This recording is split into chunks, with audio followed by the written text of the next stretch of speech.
गौरी के ललना ललना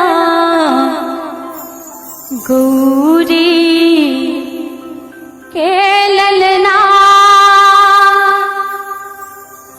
गणपति जी के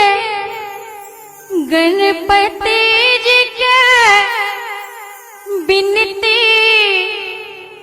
करियो ना गौरी के ललना ललना गौरी के ललना गणपति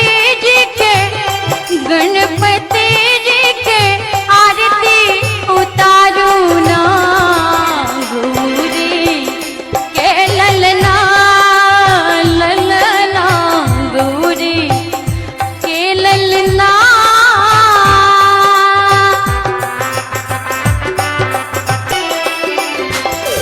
सोना के सुराही में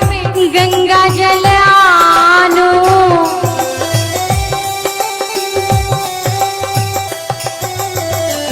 गणपति जी के चरण पखारू